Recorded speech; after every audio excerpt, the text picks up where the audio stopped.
Histórias assombradas. Maledite versus Maledite. É duplamente Maledite. Vamos lá. Olá, Anne Assombrados, como vocês estão? Bom, o relato a seguir aconteceu com o meu cunhado e ele é que vai contar em primeira pessoa. Os nomes já foram trocados, tenha uma boa leitura. Muito obrigada. Então é o cunhado dela contando, é um moço. Tudo começou em meados de 2010, quando morávamos, minha mãe e eu, no interior de Minas Gerais. A casa era enorme e linda, porém por ser em uma fazenda era bem distante de tudo, e quando recebíamos visitas elas costumavam ficar um tempo a mais. Minha mãe é professora, e na época ela dava aula para a segunda série. Fez amizade com algumas colegas de trabalho e logo começaram as visitas em casa. Mesmo sendo longe, constantemente duas amigas dela apareciam para jogar conversa fora, tomar um cafezinho. Em um desses dias, com visita, levei minha namorada em casa para apresentar para minha mãe. Já namorávamos há uns 3 meses, mas minha mãe sempre me tratou como um bebê, mesmo já tendo 19 anos na época. Apresentei-as e minha mãe não fez questão de esconder o descontentamento. A cada palavra da minha namorada, que chamaremos aqui de Lia, minha mãe revirava os olhos e fazia cara de nojo. Lia, com toda razão, ficou muito chateada e pediu para que eu a levasse para casa. Mas a minha mãe logo se pôs à frente e disse: "Não, senhora, eu não vou deixar meu filho sair daqui só para te levar em casa. Quando ele voltar, já pode ser noite, é um perigo. Se você quiser, eu te empresto a minha bicicleta e um dia desses você me devolve." Fiquei muito bravo. Que tipo de atitude é essa? Peguei a Lia pela mão e a levei para casa sim. Era bem mais seguro eu voltar à noite, já que estava de moto, do que deixar ela andar até em casa a pé ou de bicicleta. Na volta, de fato, já era noite, e eu não parava de pensar no porquê da minha mãe ter agido daquela forma. A Lia era a pessoa mais doce que eu conheci e acreditei de verdade que elas iam se dar bem. Chegando em casa por volta das 7 da noite, as amigas da minha mãe ainda estavam com ela. E quando passei pela sala, reparei que estavam com um pequeno livro escrito Simpatias Simples e Poderosas. A capa era vermelha e possuía uma figura de uma maçã com uma vela preta enfiada. Me lembro do nome, pois a minha mãe ainda o tem. Fiquei meio curioso, me sentei ao lado delas e perguntei do que se tratava o livro. As mesmas disseram que eram orações e mandingas para conseguirmos mais fácil coisas que desejamos. Na hora já perguntei se podia ficar rico, e para o meu espanto a resposta de uma delas foi que sim. Mas a outra contorceu o rosto e disse que esse tipo de coisa não se é adequado fazer, pois as consequências poderiam ser catastróficas. Minha mãe sorriu, disse que é bobagem, pois só sofriam pessoas fracas, e ela não era nem um pouco fraca. Passando-se alguns dias, eu decidi ir até a casa da Lia, para ficarmos o fim de semana juntos, já que durante a semana ela não podia ir até minha casa e nem fazia questão também por causa da minha mãe. Antes de sair, fui beber um copo d'água e na cozinha estava uma das amigas da minha mãe, a mais velha, que chamaremos aqui de Filipa. Ela estava fazendo chá para minha mãe e enquanto eu bebia a água, ela me ofereceu. Neguei e decidi perguntar sobre o livro de simpatias. Ela já me cortou dizendo: "Oh, meu filho, não mexe com essas coisas não. Quando começam a fazer, nunca querem parar e ninguém pensa que o que vem fácil vai fácil. É doloroso. Não, que o que vem fácil vai fácil e doloroso." Eu dei uma risadinha, pois pareceu muito uma frase de efeito. Disse que tudo bem e me despedi para sair. Já na porta, minha mãe me chamou e perguntou se eu iria na casa da Lia. Eu assenti e ela me entregou um pingente azul. Falou para eu entregar para Lia e pedir desculpas por ela, pois não estava muito bem na última visita e se sentiu mal posteriormente por ter feito aquilo. Pois bem, assim o fiz. Ao chegar, entreguei para ela e disse o que a minha mãe pediu. Ela prendeu o pingente na cordinha do celular. Na época, todo mundo gostava de usar enfeites pendurados no celular. E após isso, nós aproveitamos a noite como um bom casal faria. Exatamente 7 dias depois, Lia me mandou alguns SMS falando que não estava se sentindo bem, estava com dor de cabeça, enjoos, fraqueza e queda de pressão constantes. Imediatamente imaginamos que ela estaria grávida. Não perdi tempo, levei-a no médico e ela fez um exame de sangue, o qual negou a possível gravidez. Passando os dias, ela continuava fraca e os sintomas não sumiam, e os médicos sempre dizendo que deveria ser virose. Quando já estava há quase um mês nessa situação, do nada ela parou de me responder por SMS. Fui até a casa dela para saber se estava tudo bem e foi a mãe dela quem atendeu. Me disse que a Lia ficaria bem e que não queriam que eu fosse até lá novamente. Devolveu o pingente que a minha mãe havia dado para ela e nem sequer me deu chances de perguntar se fiz algo de errado para merecer ser tratado dessa forma. Fechou a porta na minha cara e apagaram a luz da varanda. Tudo que eu podia fazer era ir embora. Tentei ligar para ela várias e várias vezes, mandava mensagens, aparecia na casa dela às vezes, mas nunca dava em nada. Fiquei muito chateado, pois eu gostava muito dela. Passando-se os meses, conheci outra garota. Com ela era tudo mais intenso. Eu sentia como se junto dela eu pegasse fogo de dentro para fora. Certa noite, levei-a para minha casa. Minha mãe estava lá com as suas amigas e imediatamente repararam a menina de cima a baixo. Foi desconfortável até para mim. Mas essa minha ficante, que vou chamar aqui de Márcia, não se abalou com isso. Ela se apresentou a todas, sentou no sofá entre elas e papeou até tarde da noite. A chamei para o meu quarto e ela veio toda serelepe, mas assim que fechou a porta começou a falar.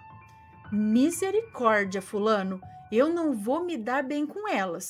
Que energia pesada! E me desculpe, mas sua mãe parece uma cobra. Essa já deu na lata. Eu ri, mas pensei ser algo de primeira impressão e que isso logo passaria. Márcia diariamente me visitava, a ponto de quase morar conosco. No meu guarda-roupas já tinha mais roupa dela do que minha.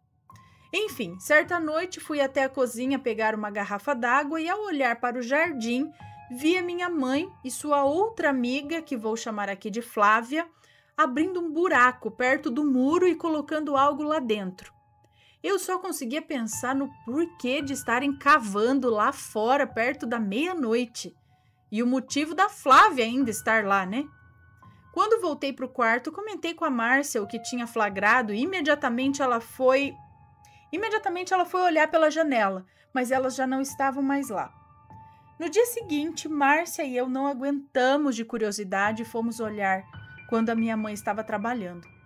Ao desenterrar, vimos uma caixinha preta. Dentro dela havia um coração de pano todo espetado com agulhas. 2 bonecos amarrados, um de costas para o outro, e entre eles uma gilete, daquelas de colocar em navalha. Achei muito bizarro. Márcia começou a desfazer aquelas amarras com cuidado, enquanto falava coisas que eu não compreendia. Naquele instante eu senti um arrepio horrível.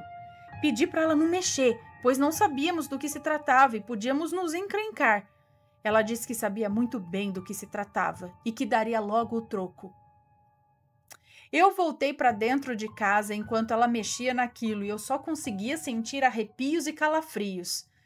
Dentro de alguns minutos, a Márcia entrou em casa, foi no quarto da minha mãe e saiu às pressas.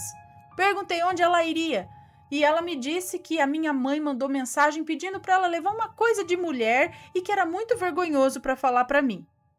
Na hora imaginei que ela levaria absorventes, então não me dei o trabalho de averiguar. Márcia demorou um pouco, mas chegou em casa toda saltitante. Estranhei um cheiro nela, parecia cigarro. Logo perguntei se ela havia começado a fumar por alguma razão, e ela disse que passou perto de um fumante na rua.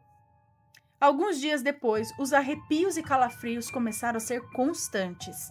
Eu sentia o ambiente pesado, como se uma massa me pressionasse para baixo, e em um certo dia vi algo perturbador. Passando pela porta do quarto da minha mãe, eu senti aquele cheiro característico de pólvora. Achei meio estranho e decidi bisbilhotar. Olhei pelo vão entre o chão e a porta e daí eu pude ver. Minha mãe estava toda contorcida, com uma expressão de raiva, os punhos fechados, e ela fazia sons como os de um porco. Em volta dela havia um círculo com algum tipo de pó vermelho, e sentada na cama dela estava a Flávia, lendo algo nesse tal livro de simpatias. Não sei onde estava a pólvora, pois eu não vi fogo nenhum, mas o cheiro era muito específico, eu tenho certeza absoluta de que era pólvora. Bom, como uma pessoa normal, eu corri para fora de casa e entrando pelo portão, vi a Filipa. Corri até ela e contei tudo o que eu vi. Ela me disse para eu rezar, para não falar para minha mãe nem para Flávia que eu tinha visto. Em seguida, ela ofereceu para me benzer, pois a casa estava carregada e eu, segundo ela, tinha o corpo aberto. Pois bem, eu já não sabia de nada mesmo, fui com ela até a casa dela. Ela pegou um copo do quarto, é isso? Ou pegou um copo de quarto, não sei, colocou água até a metade, pegou 5 brasas do fogão a lenha e colocou na água. Em seguida, pegou umas plantinhas, que eu não sei dizer ao certo o nome, enfiava no copo, passava pelo meu corpo dizendo algumas palavras inaudíveis e em seguida balançava a plantinha respingando água no chão. Não senti diferença nenhuma, não vou mentir. Mas nesse dia, quando cheguei em casa, passei pela minha mãe e sua amiga na sala e fui direto para o meu quarto. Já estava tarde. Márcia não havia me dito que não dormiria comigo, então eu fiquei preocupado e comecei a ligar para ela. Já na 4ª vez, a mãe dela atendeu. Estava chorando muito. Perguntei o que aconteceu e ela me disse o seguinte: a Márcia estava tomando banho e do nada começou a gritar. Quando abri a porta do banheiro, ela estava encolhida num canto e chorando. Perguntei o que houve e ela disse ter sentido um sopro no ouvido e uma mão gelada em suas costas. Em seguida, ela parou de chorar e começou a xingar e gritar: ela me paga, ela me paga. Eu fiquei com medo, pensei ser algum tipo de surto psicótico e chamei uma ambulância. Ela foi sedada e agora está dormindo. Vai ficar em observação aqui no hospital. E assim que acordar, vamos fazer exames psicológicos. Ana, eu não sabia o que fazer. Aquilo tudo era muito bizarro. Decidi ir até o hospital para saber como estavam e acabei passando a noite para fazer companhia. Eu não consegui dormir em momento algum. O tempo inteiro eu ouvia grunhidos vindo dos corredores ou do banheiro do quarto.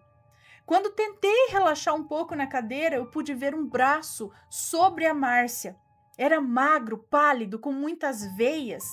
As mãos eram esqueléticas, com dedos longos e unhas grandes e encardidas. Aquilo estava abraçando ela. Eu levantei rápido da cadeira, fazendo a cadeira cair, o que fez a minha sogra acordar. Falei o que eu vi e ela me disse que antes de eu chegar, tinha visto a mesma coisa. Ela segurou na minha mão, pediu para eu fechar os olhos e rezamos um Pai Nosso juntos. Depois disso, eu consegui dormir um pouco. Pela manhã, Márcia fez os exames que deveria fazer e passaram para ela um remédio, diagnosticando como crise de ansiedade. Ela não queria por nada nem passar na minha casa. Sendo assim, passei uns dias na casa dela.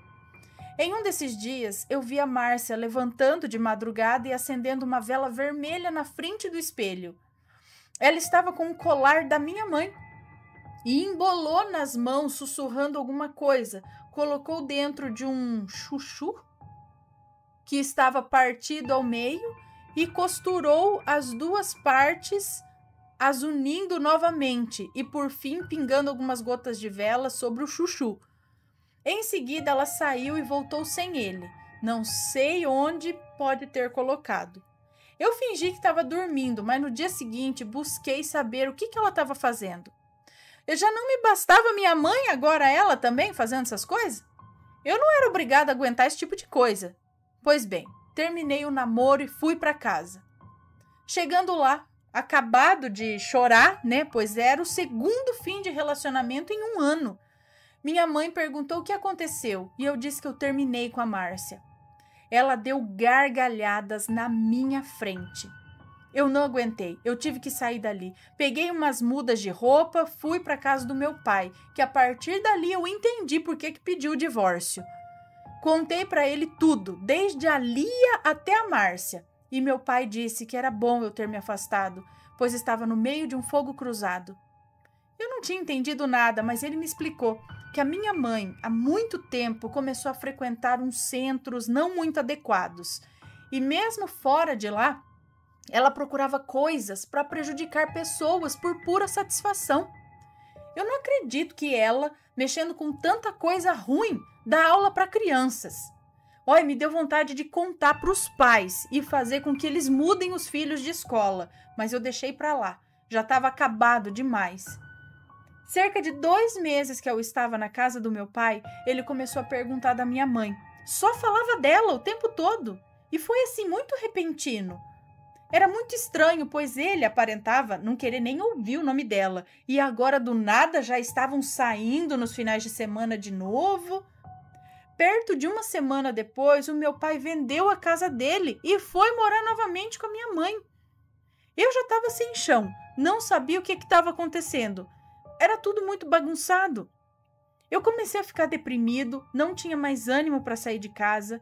De tanto desânimo, eu cheguei a ficar dias sem tomar banho e nem me importava. Comecei a declinar pouco a pouco.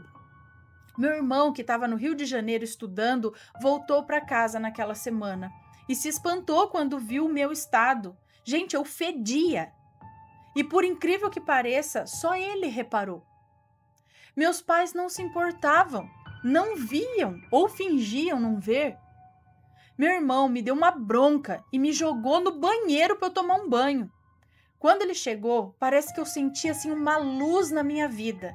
Ele me trouxe tranquilidade, paz e alguns cascudos. Me xingou muito por meu quarto estar tão fedido quanto eu. Mas não tardou e ele começou a namorar. A namorada dele também trazia um ar muito positivo, mas assim como ocorreu comigo, minha mãe não queria que ele namorasse. Ele não percebia, mas constantemente eu reparava que a minha mãe pegava coisas da bolsa da namorada dele e levava para o quarto dela. Mas sempre que eu ia comentar com ele, eu sentia um peso terrível nas costas, eu sentia falta de ar e essas coisas. Como eu não conseguia falar, eu agia de forma desagradável para fazer com que a minha cunhada parasse de ir lá em casa. Mas ela persistia e ia do mesmo jeito. Não tardou e ela começou a sentir o peso da minha mãe. Eu ouvia ela contar para o meu irmão que via coisas, ouvia vozes, etc. Após um período, ela foi esperta e tirou meu irmão lá de casa. Eles se casaram, tiveram uma filha. Também passaram por uns maus bocados, os quais a minha cunhada contou no relato Minha Sogra Tentou Acabar Comigo. Depois que a minha cunhada começou a se proteger com orações, minha mãe surtou. Ela corria pela casa, às vezes batia a cabeça na parede, e toda noite eu ouvia aquele grunhido de porco vindo do quarto dela, além de continuar sentindo aquele cheiro forte de pólvora. O que me fez pensar e me trouxe a aconselhar vocês, tentar rebater o mal com o mal não dá certo. Uma simples oração surtiu mais efeito do que todo um ritual de magia. Atualmente moro com meu irmão e com a minha cunhada, e aqui eu posso ter paz. Ainda não consegui parar em nenhum relacionamento, dá tudo errado, mas eu sinto que ainda vai melhorar. Acompanho a minha cunhada nas orações. Nós vamos à igreja juntos e já me sinto descarregado. Acredito que tudo só vai melhorar daqui para frente. Um beijo, obrigado por ler, desejamos todo sucesso a vocês. Um beijo para você, muito obrigada. Sim, quando o negócio um ambiente tá ruim, tá te deixando para baixo, você tá sentindo que tá pesado, a melhor coisa é se afastar. Dá um jeito de se afastar. E sim, se proteger sempre, com oração e o que mais, assim, né, a sua fé te dizer. Ah, mas gente do céu, que mulher, hein? Que bicho tentado! Eu acho que isso é desequilíbrio mental. E aí junta com magia. Mas vamos ver o que vai acontecer daqui pra frente, né? Porque assim, a carga dela tá pesada. O que vai voltar... E aí, tá gostando dos relatos? Então o que você acha de deixar um like aí no vídeo, hein? Gosta dos relatos? Deixa o seu like, mesmo que seja nos cortes.